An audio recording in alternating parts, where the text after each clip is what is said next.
Alright, jadi untuk hari ni awak semua nampak kan skrin saya kan? Kita akan masuk iaitu topik leraian daya. Jadi saya akan guna berdasarkan buku teks dan juga modul kita lah. So yang tak dapat modul lagi tak apa, jangan risau. Saya akan tunjuk modul dan juga saya akan bagi masa untuk awak salin soalan-soalan yang kita akan cuba jawab.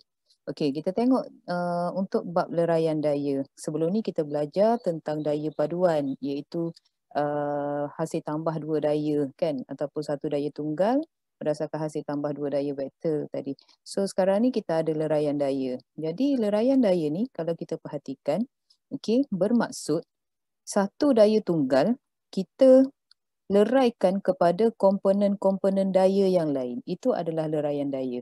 Kalau sebelum ni yang kita belajar daya paduan, dia ada dua daya dan kita cari satu daya tunggal. Tapi leraian daya ni, dia ada satu daya tunggal, lepas tu kita leraikan kepada komponen-komponen daya. Maksudnya komponen yang kita leraikan ni ada dua, okey? Iaitu yang pertama kita panggil sebagai komponen menegak. Komponen menegak. Yang kedua, kita panggil sebagai komponen mengufuk. Okey, gapo ni komponen menegak dan komponen mengufuk? Okey, kita tengok kepada gambar di atas ni, okey, ataupun situasi ni. Contohnya ni kalau kita perhatikan, budak lelaki ni dia tarik kawan dia dalam pertandingan tarik upih ni, dia tarik dengan satu daya tunggal saja. Okey, maksudnya dia tarik serong gini. Ni daya tunggal dia. Dia tarik kot ni. So, bila dia tarik dengan daya tunggal, apa akan berlaku kepada budak ni? Dia sebenarnya akan berlaku dua keadaan. Iaitu yang pertama, pelajar ni dia akan sama ada bergerak ke kanan secara mengufuk ataupun boleh jadi kalau tarikannya terlalu kuat dengan sudut-sudut yang tertentu, pelajar ni boleh terpelanting ke atas. Okey, boleh faham Jadi kalau dia tarik ke kanan dengan daya mengufuk, itulah yang kita panggil sebagai komponen mengufuk. Ataupun kalau dia boleh terpelanting ke atas, itulah yang kita panggil sebagai komponen menegak. So, yang mana yang arah gerakannya tu, pelajar ni dia akan pergi ke arah mana tu, maknanya kita kena tengok balik mana satu daya paduan yang lebih besar lah, maknanya mana satu arah daya yang lebih besar. Okey, dia faham tak ni setakat ni? Jadi itu adalah leraian daya, iaitu proses kita nak leraikan satu daya tunggal kepada komponen-komponen daya yang lain. Maksudnya sini ada dua daya lah. Okey, kita tengok contoh. Okey, contohnya di sini. Alright. Kita tahu yang kita belajar sebelum ni, satu objek tu dia akan ada berat dia. Sebab kalau objek ada jisim, daya yang pertama ialah berat dan daya yang kedua ialah tindak balas normal. Ingat tak? Yang mana berat dan tindak balas normal untuk kes ni adalah sama. Sebab apa? Sebab budak ni duduk di air. Okay, duduk di air gini, berat dengan tindak balas normal dia sama. Okay, pada masa yang sama, kalau budak ni gerak, bermakna dia akan ada daya geseran kat belakang dia ni. Betul tak? Dia gerak, dia akan ada daya geseran. Okey, tapi kali ni kita tengok, kita tarik dia dengan satu daya. Daya yang condong. Kita tarik daya yang condong. Jadi, daya hok condong ni tadi pula akan dileraikan kepada dua daya yang serenjang. Ni dia akan leraikan pula kepada komponen daya serenjang seperti ditunjukkan dalam rajah 1.14 ni lah. Maknanya daya mengufuk dan juga daya menegak kan, daya mengufuk dan daya menegak. Okay, so sekarang ni dia kata komponen menegak bertujuan untuk mengimbangi berat budak, manakala komponen mengufuk dapat mengatasi daya geseran dan menggerakkan budak ke arah kanan. Jadi itulah tadi saya kata kalaulah komponen mengufuk dia tu lebih besar, dia dapat atasi geseran, maka budak ni akan bergerak. Jadi yang ni komponen daya menegak ke atas ni tadi bertujuan untuk mengimbangkan berat budak supaya budak tu tadi tidaklah terpelanting sangat ke atas kerana pada masa yang sama dia pun ada berat dia sendiri.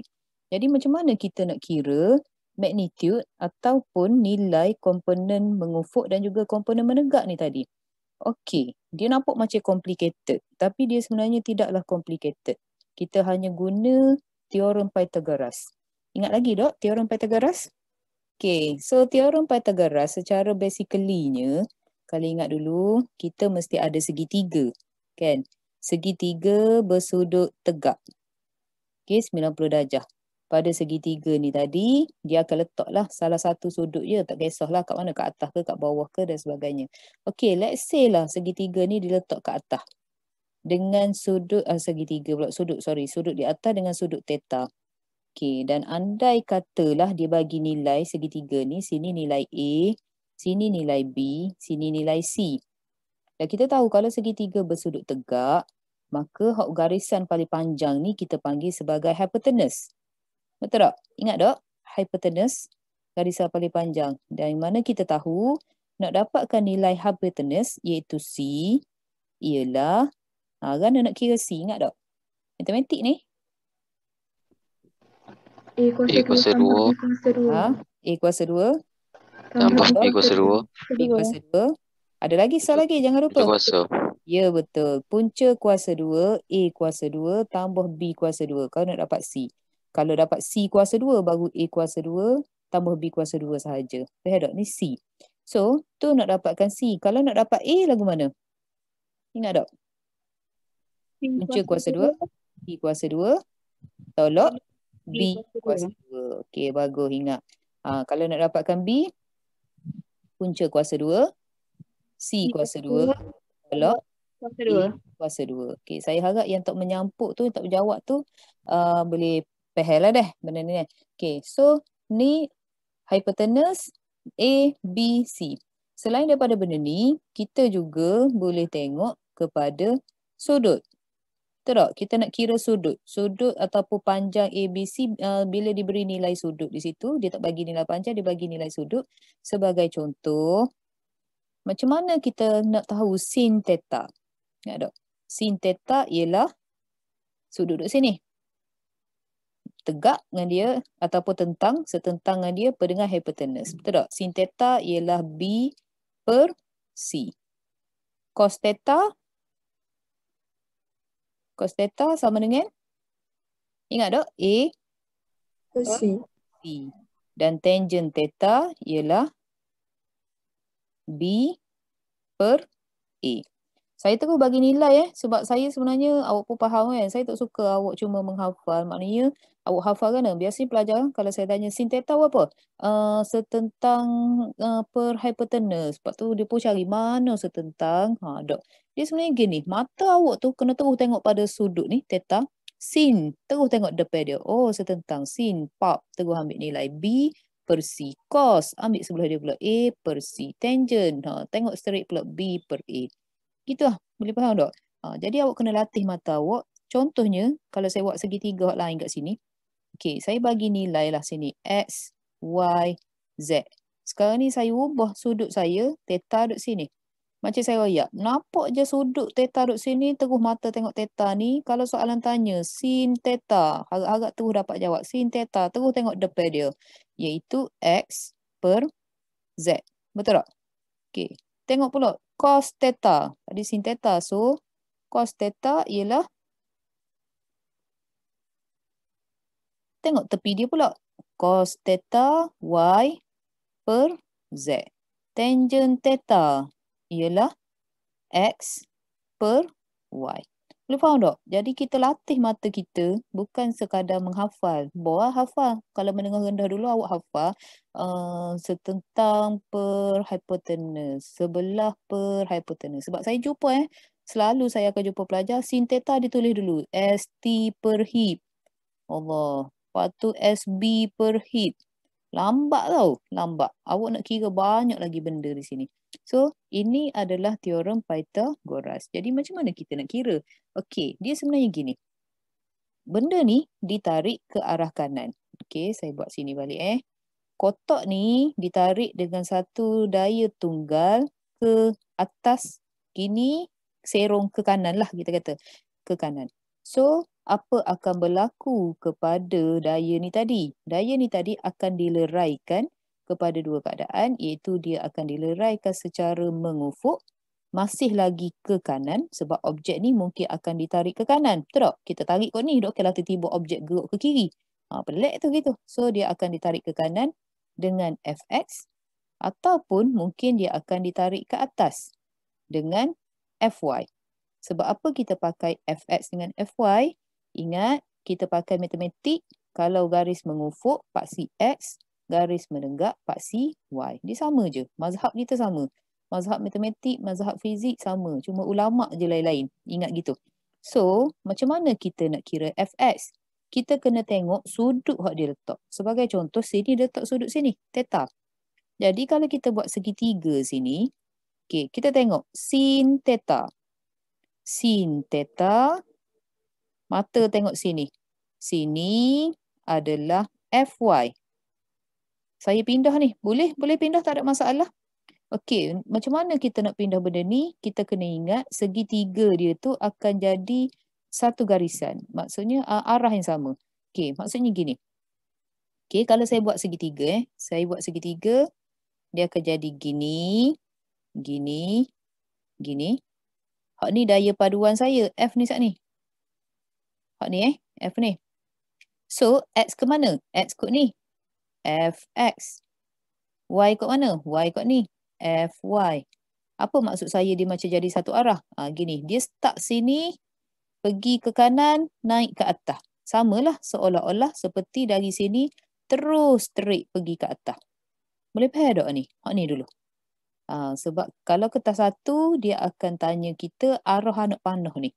Kertas satu. Dia bagi satu daya, dia suruh kita leraikan komponen daya. Mungkinlah dia pun bagilah jawapan. Dia bagi jawapan A gini tapi kak arah ke bawah, hak ni ke kiri, hak ni ke atas contohnya. Lepas tu kita pun confuse mana satu nak pilih. Ni cara dia. Maknanya fx ni tadi ke arah kanan. Sebab apa? Objek ni mungkin bergerak ke kanan. Ataupun mungkin bergerak ke atas. Sebabnya kita angkat serong gitu. Okey. Boleh faham tak ni? Hak ni dulu Jadi kita tengok ni. Sin theta sama dengan. Tengok mata kita. Duduk depan ni. Fy. Fy per apa? Per F. Okey. Sin theta Fy per F. Bermakna Fy ialah. Kalau kita ubah Y. F ke sana. F sin theta.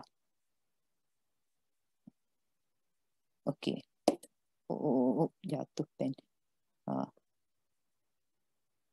Okay, sekejap nak padam lah sini. Nak shorting sini pula. Okey, boleh faham tak ni? Hak ni dulu. Macam mana saya dapat Fy sama dengan F sin theta? Tak payah royak tau. Ramai ni ada hari ni. Tanya saya direct 43 orang ni. Maknanya semua orang ada. Fy sama dengan F sin theta. Boleh faham tak ni? Sebab theta duduk sini kan? Sin. Kita tahu sin tadi setentangan dia Fy per hypotenuse iaitu F, daya paduan kita. So Fy sama dengan F sin theta. Sekarang ni kita tengok pula Fx. Fx di bawah ni. Macam saya royak ni kita buat keluar segitiga kita. Kalau buat keluar segitiga theta Fy Fx. Sini F. Saya buat balik lah ni. Saya buat sini balik supaya awak nampak lebih jelas. Sin theta sama dengan Fy per F. So, Fy sama dengan F sin theta. Saya buat balik. Saya buat tepi tu kat sini. Okey, yang kedua. Kita tengok sin kot ni. Cos theta. Cos theta sama dengan. Apa kalau cos theta? Saat ni ambil Fy dah. Cos sebelah dengan dia kan? So, F per apa? F. Betul. Cos theta ialah Fx per F. So, Fx sama dengan F cos theta. Okey. Jadi, kalau soalan suruh kita kira berapakah daya mengufuk, ingat ufuk nak ambil hak mana? Ambil hak X. Berapakah daya mencancang ataupun menegak? Nak ambil hak mana? Ambil hak Y. Tapi ini adalah bergantung kepada kedudukan sudut. awak jangan kata fx akan sentiasa f cos theta ke apa ke dot. Tidak semestinya. Tapi hak ni saya buat ni samalah dengan jawapan sini kan. Okay, sebab apa saya kata tidak semestinya? Ni sudut duduk sini. Mungkin sudut boleh jadi duduk atas. Awak faham tak? Ataupun mungkin dia bagi soalan sudut duduk sini. Okay, saya cuba padam sikit dah. Sekejap. Okay, sekarang ni kita dapat gini. Hak saya buat ni menjawab soalan di buku teks. Okay, andai katalah soalan dia bagi benda yang sama. Cuma kali ni dia ubah dari segi sekejap saya tukar warna sikit. Pakai warna biru lah. Okay, dia ubah dari segi sudut. Contohnya dia bagi sudut theta di sini. Theta duduk sini tiba-tiba. Benda ni ditarik secara serong gini juga, F ke sini dengan sudut daripada atas ni theta begini. Okay, jadi macam mana kita nak buat? Cara dia, objek ni walaupun ditarik ke kanan, dia masih lagi akan bergerak ke kanan ataupun ke atas. So, dengan kata lain, sekarang ni segitiga kita dah jadi gini. Jadi ke atas. Tak jadi gini lah. Sebab apa? Sebab theta kita duduk sini. Theta duduk sini. Ini adalah F. Daya paduan dia F. Sini, daya yang menegak dengan dia, iaitu Fy. Dan ini adalah Fx. So, lagu mana nak kira Fx? Tengok sini theta, Fx duduk depan dengan dia. Setentang. Betul tak? Jadi, Fx ialah F setentang sin. Betul? Sin theta. Ni saya dah up satu level dah. Saya tak buat dah macam gini. Sebab dengan harapan awak dah boleh nampak dan terus macam boleh congok. Oh, straight dengan dia. Sin. So, F sin theta. Ataupun kalau tak nampak, okay, tak apa. Saya keluarkan. Sin theta. Ni saya undur balik. Sin theta sama dengan Fx per F. Nampak tak? So, F sama dengan Fx sama dengan F sin theta. Boleh? Hak ni saya terus congok. Tapi takut tak nampak, saya buat balik gini. So, ni Fx sama dengan F sin theta. Fy, saat ni sin, setentang dengan dia, ni sebelah dengan dia. Macam mana dapat Fy? Fy sama dengan? Cepat respon. Fy sama dengan? F? Cos theta. Cos theta. Betul. Fy sama dengan F cos theta. Okay, adakah sama rumus yang kita keluar ni ataupun formula kita keluar dengan hak belah kanan saat ni? Tak sama kan? Betul tak? Hak ni Fy, F sin theta. Tapi hak ni Fy, F cos theta. Saat ni sin. Hak ni cos. Macam mana nak tahu? So, cara nak tahu ialah kita kena tengok sudut kat mana lah. Macam saya ayat saat ni. Jadi, awak kena mahir menggunakan teorem Pythagoras. Okay, boleh faham tak setakat ni? Nak tanya ni tu. Boleh faham tak? Boleh. Boleh. Okay, Alhamdulillah. Beres dah? So, saya nak clear all drawings ni. Alright. So, sekarang ni arah dia ke kanan. Maknanya kita tarik ke kanan. Boleh jadi juga keadaan yang mana arah dia bukan macam gini. Sebagai contoh, ni tarik ke kanan kan? Ni arah dia tolak ke bawah. Macam makcik ni. Makcik ni dia ngemok. Maknanya dia bagi satu daya paduan dia ataupun kita kata satu daya tunggal dia. Sorry bukan daya paduan. Daya tunggal dia. Dia tolak ke bawah. So bila dia tolak ke bawah, macam mana dia nak leraikan komponen daya ni? Okay, maknanya sekarang ni dia tolak ke bawah. Oh, jadi mana ni? Sekejap. Kita tukar color sikit. Right. Dia tolak ke bawah ni. So, komponen daya yang boleh dileraikan, yang pertama komponen menegak. Saat ni kan, menegak. Dia tegak bermakna mungkin ke atas, mungkin ke bawah. Faham tak? Tu tegak. Tegak boleh jadi ke atas, boleh jadi ke bawah. Dalam kes ni, awak rasa dia lerai ke mana? Ke atas ke ke bawah? Rasa-rasanya. Dia pergi ke mana? Dia tekan ni. So, mungkin dia akan ke bawah. Betul tak? Ke bawah. FY dia akan ke bawah. Dan mungkin juga benda ni dia tekan gitu akan mengalami satu daya tolakan ke kiri. Fx dia ke kiri. Nampak tak? Fy ke bawah, Fx ke kiri. Jadi bila kita kira, nilai magnitude yang kita dapat itu mestilah bernilai negatif. Sebab apa nilai negatif? Ingat mesti nilai negatif. Dia bernilai negatif sebab nak menunjukkan arah dia sahaja. Ingat, sebab daya ialah suatu kuantiti vektor. Jadi kuantiti vektor yang kita tahu, kuantiti vektor ada magnitude, iaitu nilai kuantiti tersebut, dan juga mesti ada arah. Bermakna arah ni kalau positif, kita tahu dia sama ada kanan ataupun atas. Dan kalau arah negatif, bermakna dia kiri ataupun bawah. Jadi faham ni kuantiti vektor. So sekarang ni dia boleh dileraikan beginilah. Ke bawah ataupun ke sana. Sama juga contohnya kita ada objek.